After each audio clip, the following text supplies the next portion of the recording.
Welcome to Same Pod, Different Cast. Each week we talk about a crazy story. I'm Mel Black.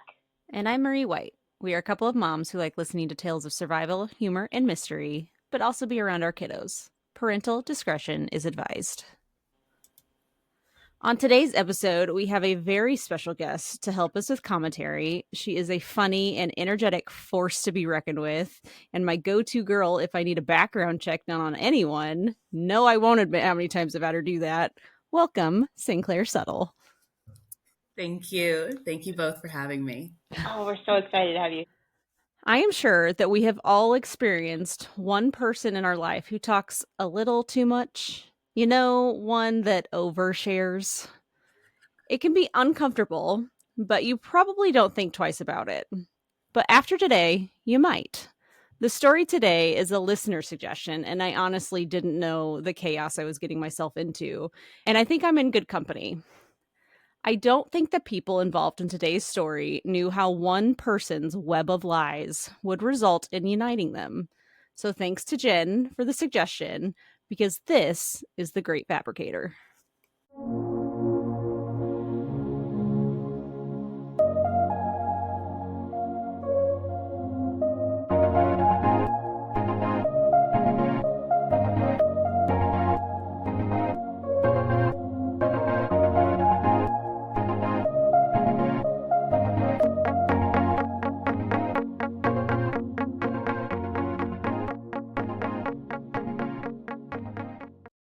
Imagine this. It's 2021, and you are a traveling nurse. Your job is to take on short-term assignments in various healthcare facilities across the United States. This assignment can range from a few weeks to several months and are typically organized through staffing agencies specialized in travel and nursing. When you are a traveling nurse, it is usually up to you to find housing. In order to keep the costs down, you join an Indiana Travel Nursing Facebook group and see a post of someone subletting their apartment in Fishers, Indiana, which is the area you will be assigned. Subleasing would be perfect for you because you only need temporary housing and you don't want to sign an extended lease to only have to break it later. So you tell the original poster that you are interested. You are not crazy though. So you're going to do your research to make sure that OP is one, real, and two, not a psychopath. And what does OP mean? OP is original poster. Oh, okay. Thank you. Okay. To all you Reddit people out there. On her Facebook profile, you see the life of a successful political consultant who may have aspirations to be an influencer. She posts about her flights on private planes since she is constantly traveling to Washington, D.C. and Indianapolis. She is talking about getting people elected to Congress and asking for donations for campaign fundraisers. She posts about her mental health initiatives, that she is currently running for county commissioner, that she owns a Tesla, cute pictures of her doggo, and how she admires her fiance, Jake. She also has hundreds of friends and followers on social media. Her Facebook profile picture is a young girl who looks to be in her early 20s, and Mike Pence. OP defines herself on her X page as Coco's mom, essay survivor and mental health advocate, lover of Jesus and cupcakes, teaching kids, political junkie, probably at a concert. I got really skeptical when she's a lover of cupcakes. Everything else I believed. I'm instantly already put off. Nobody's life is that fairy tale, and so I instantly think you're hiding something. Yeah, she's giving too much detail. Like you said earlier, you're giving a little too much. Like, what's the facade? Like, what are you hiding? Like, what are you not talking about? I'm intrigued. Next thing you know, the poster's asking if you would like to do a walkthrough of said apartment. And I'll just say this. One, you should always do this. I would strongly recommend you not sign a lease or buy a home sight unseen. I have done that. I'm happy it sort of worked out. So you go look at the apartment, and it seems perfect. At your lease signing, she requests first month's rent and security deposit, which is relatively standard. She also gives you a move-in date at the beginning of December. As the day creeps closer, she reaches out and says she needs to extend your move-in date. the poor girl has COVID. Remember, this is 2021, and this was a big deal. Obviously, as a nurse, you don't want to move into an apartment that has that contamination because you're going to be dealing with that at the hospital anyway. So you don't want to have that at your home. Also, you know the effects of COVID. And at this point, we were still quarantining after testing positive. You give her the benefit of the doubt. So she gives you a new move-in date. As the new date approaches, she reaches out again. She needs to extend your move-in date again. Citing this time that she has a family member in the hospital.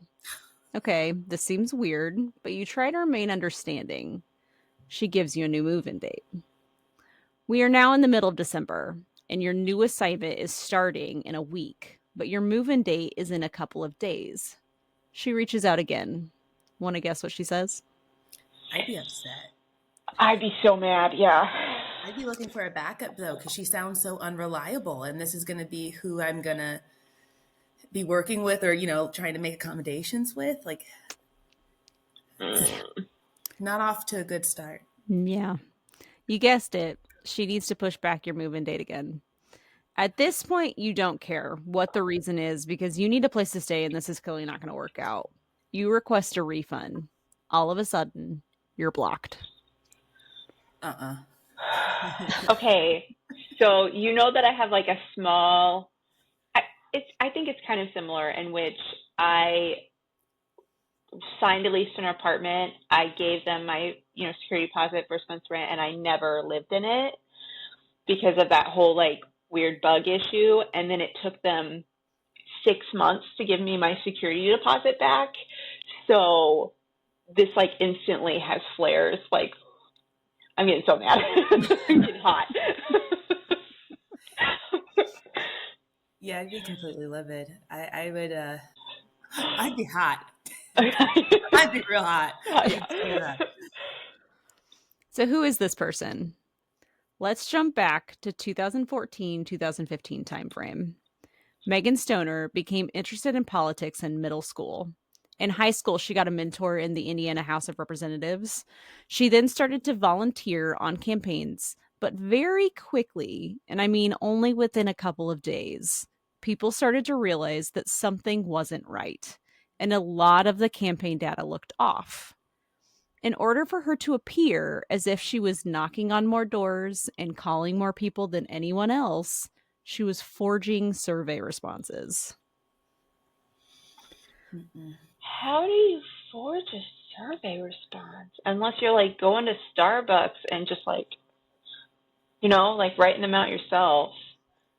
Honestly, I wouldn't put her past her. She's obsessed with Starbucks. So like that could be a thing. Spoiler! Naturally, she was fired. But because of doing something so absurd, her name was spread around to warn people not to work with her. But this had an effect that I don't think was intended. She started to gain a following because people wanted to know who this girl was, and they soon became fascinated with her posts. And she had a lot of them. See, Megan was an habitual poster, and she would range from diary-like entries of her week and political insights to fundraisers for causes and new campaigns she was working on. Her new following really started to work in her favor because Megan would send out a friend request to someone she had a mutual friend with, and due to the amount of people she now was friends with online, that person would be deceived by it and would consider her legitimate. They would think, oh, she knows people that I know. She has so many connections. She must be important, which helped her gain an even bigger following. I hate the internet. You don't do that. After she would friend someone, the connection would quickly become very intrusive. Megan would do a deep dive on that person's account, commenting on everything from years prior to their friendship. One woman said she woke up to 30 to 40 notifications overnight. Instant unfollow. Instant friendship over. Like, what? I would be so creeped out. A lot of her online friends, quote unquote, stuck around because her posts were becoming a bit unhinged. One of the episode titles of the podcast, Don't Waste This Effing Podcast, was, quote, Megan Stoner is my favorite reality show, unquote. And that's a direct quote from someone interviewed on it. For example, another woman that was interviewed on that podcast said that she unfriended her from Facebook because Megan posted about the death and resurrection of her own father. I get staying because sometimes it's so bad you can't look away. Mhm. I was just saying in the previous section that I hate the internet, and then I was like, and then I love the internet. Yes. Megan would join every social media group she could find, such as church groups, mental health communities, movies, films, mom groups, etc. She would get really chummy with the admins in the group. She then would post, and many people would be caught off guard. She would either use the group to also post her diary-like entries, or she would just post whatever came to her mind, no matter how mundane. For example, one woman said that she asked in a Spice Girls group if everyone else uses bobby pins to pin their bangs back. Or she would ask if someone could charge her Tesla, that kind of thing. She meets friends, real friends. Yeah, is there a little part of this that is kind of like the beginning of Fight Club when he was just going around to the different cancer groups? Is there a little? You kind of see it? Is that just me? I haven't seen it. Okay. I failed big time. Yeah. He just, I just started. It probably makes no sense to anybody else except in my own brain, but. But it's definitely attention-seeking behavior. That's crying out for help. Of pick me, choose me, look at me, here I am. It's an obsession and pretty odd. But also, how does she have this much time? Oh, that's a perfect question. Because when are you working? Oh, this gets worse. Okay. That's the thing. This is why this story is so interesting to me, because it's so relatable. I think we all know somebody that is like this, but I don't think we ever would have thought it would get to where it goes. Oh, gosh. One of the groups that Megan joined was a Buy Nothing group, which, side note, was the group that our listener Jen was a part of. The concept of the group was to post items that you were willing to give away and then pick somebody from the interested comments to come pick it up. Jen stated that Megan appeared as disabled, so many people took pity on her. Someone named Alyssa, who very quickly became my spirit animal, and I'll explain that later, said that she came in contact with Megan when she was giving away a baby gate. Megan said that she would love it because she has a dog, and Alyssa picked her. Megan told her that she would come by and pick it up around 9 p.m. Alyssa set it out on her porch with some other items for other people to pick up. And around 2 or 3 in the morning, Megan came to pick it up. Alyssa noticed the hour, but didn't think much of it until she got a notification from another member in the group saying that she had come by to pick up some baby items, but they were not on the front porch, as she said they would be. Alyssa went back and checked her camera, and Megan took all of the items off her porch. She doesn't even have a job, does she? No, probably not. So Jen has actually gotten some things for me out of this group. And sorry, spoiler, we actually personally know Jen, and it's such a good group because it's your community. You're helping each other. You're giving away these things for people who can't afford these things. And so that makes me so mad that, it's good faith, and clearly this woman has not. Well, and it spoils it for everyone else, because those that are giving out of the kindness of their heart, for free, are going to be less likely to do so because people are taking advantage of it, like Miss Megan here. Also, if it's 2 or 3 in the morning, you're lucky you didn't get shot. You have no idea whose property you're going to. Also, this woman has children, clearly. You're going to show up to somebody's house at 2 or 3 in the morning when their kids are asleep? And what is she doing with baby items? Does she have a child? Well, all right. Hold on. Get ahead. Megan's posts were not that bad at the beginning, but they would escalate.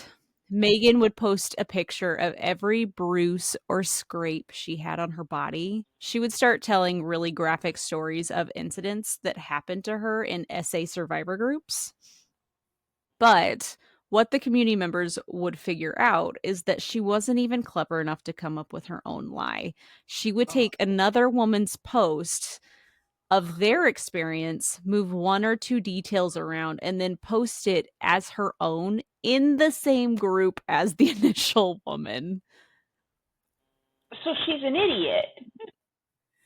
She's a fraud for sure. She clearly, like, You're so much nicer than I am. she has no identity of her own. That's crazy to me. Yeah, I actually have a picture here. Sinclair, do you want to kind of describe this picture? Oh my God. What are we looking at? I'm a little concerned because, first off, why would you take this picture? Second of all, why do you think anybody else wants to see this picture? Yeah. Is that a stomach? No, it's her thigh, I think, because those are her feet. So it's like it's a side picture of her thigh. I think this is like her upper thigh, and I think they classify that as a hematoma, like it's very bruised. Yeah, that's what I look like when I got hit by that car, remember? What's funny, she says she got this in a car accident, but she couldn't have gotten this in a car accident because of where the damage to the car is on the wrong side of her body. Oh, so she literally doesn't have anything upstairs for. Yeah. Marie, I'm going to read this, like her actual post. My thigh is incredibly swollen, and the pressure on the issue. I'm sorry, what? And the pressure on the issues hurt like nothing in the world. I read that right? You did. Okay. I'm trying to believe there's a possibility of this being solved without it being surgery. Am I wrong that I'm not just looking at a bruise here? It's a gnarly bruise. Is it a slight drop? Like, is it a subtle thing that she's got Law and Order on the TV? Oh, that's a great I eye. noticed that. That's great. Depending on the reaction she would get, her posts would become more bizarre. Almost all of the communities would eventually find her unbearable. They would either call her out, which would result in her promptly blocking them, or the group would forcibly remove her. And honestly, I'm not here to victim blame, but I think this is part of the problem. And you'll find this is a repeating thing. They would remove her, but talking about her would stay in the group that she, for the lack of a better word, traumatized. Or people would block her just to make their nightmare go away, but it would still leave her free to do it again and again and to escalate further. So was nobody like reaching out to the admin? No, she would become chummy with the admins, remember? And then the admins would be like, "Oh, she's fine."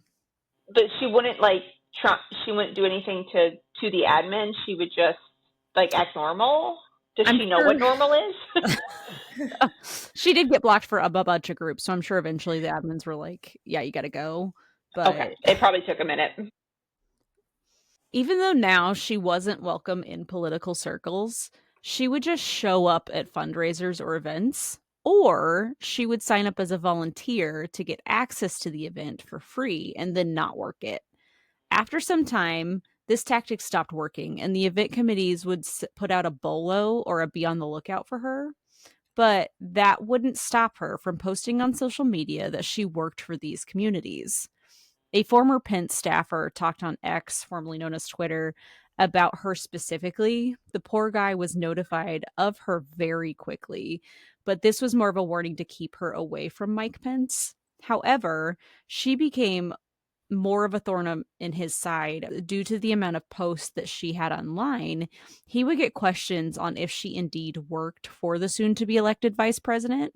For example, she would not only say that she was hired as a speech and policy writer online, but she had the gall to put it on her resume and try to get a job as an intern in political spaces. Did she use him as a reference?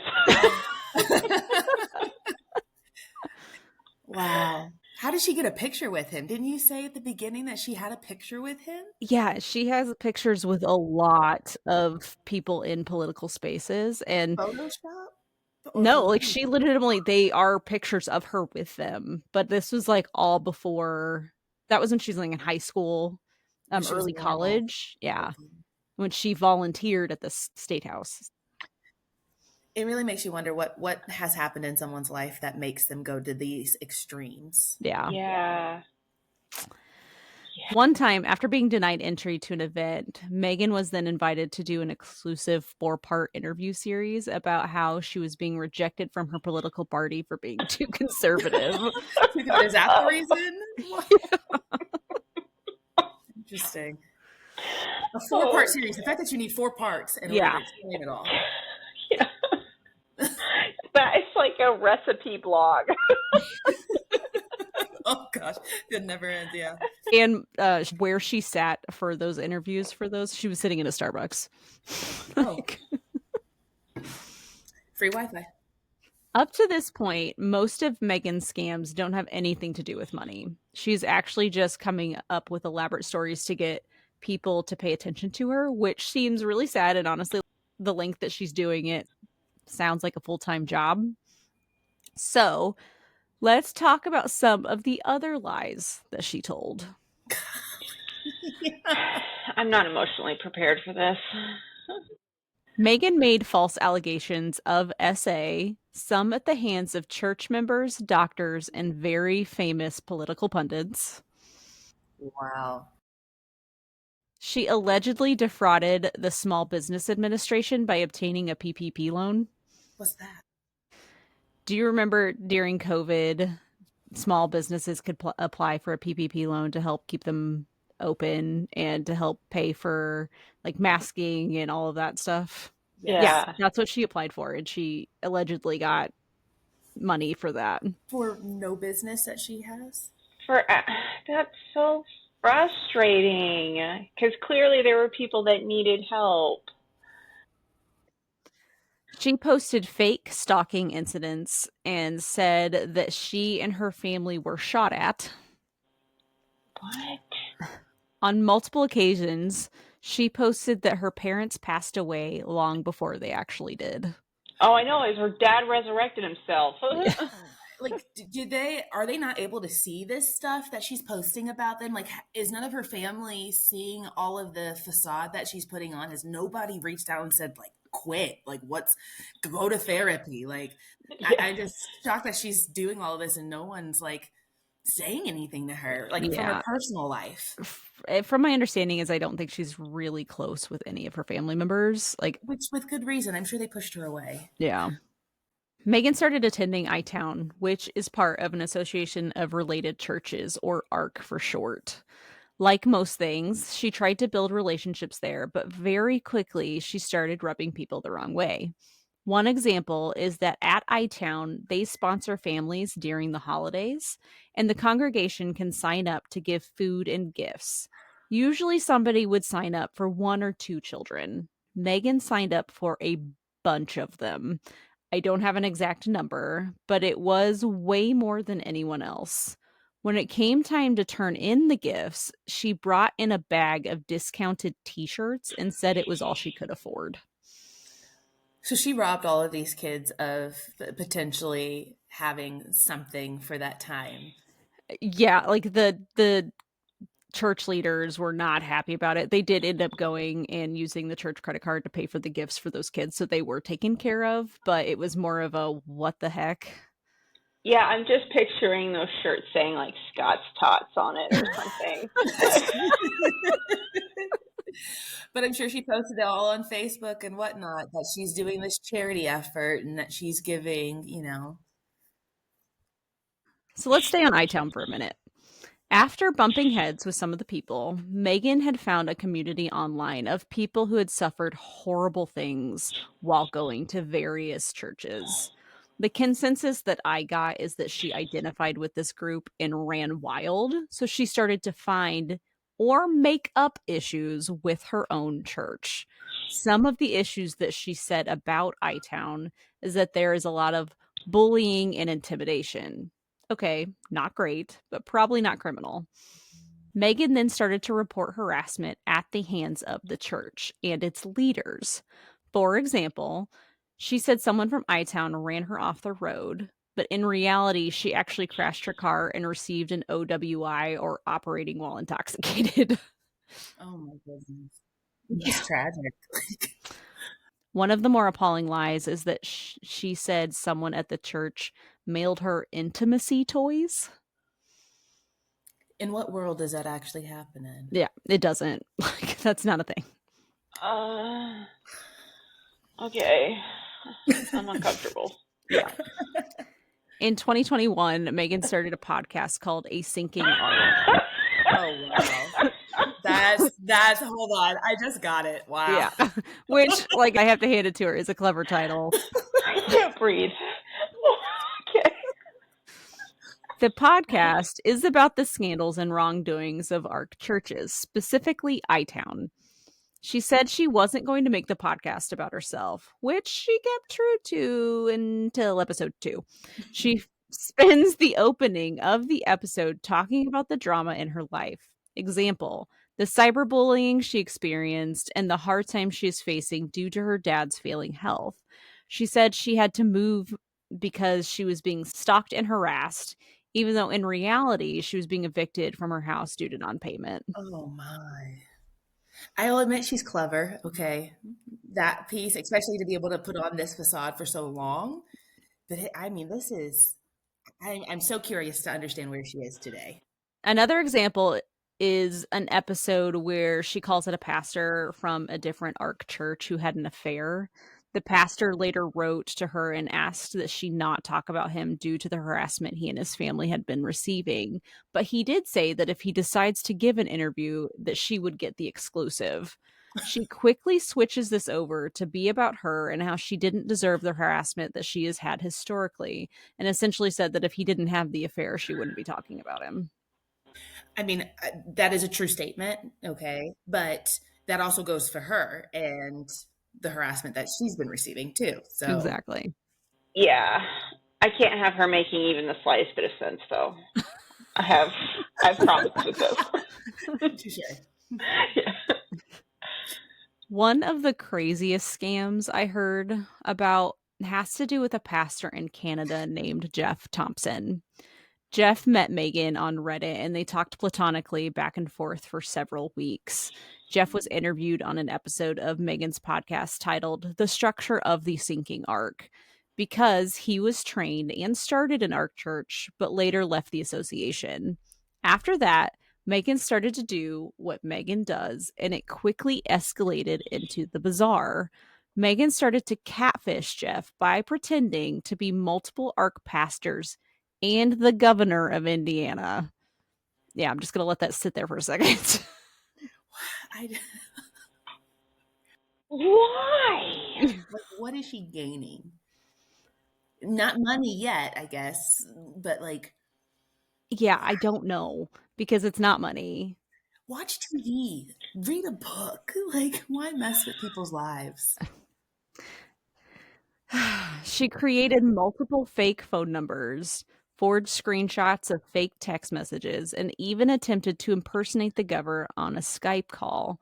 All of this to convince Jeff that there was a murder for hire plot against him from other pastors of ARC churches. What? Okay, let's just, I'm going to bring up another thing, let you sit here and, like, marinate on it. This was 2015?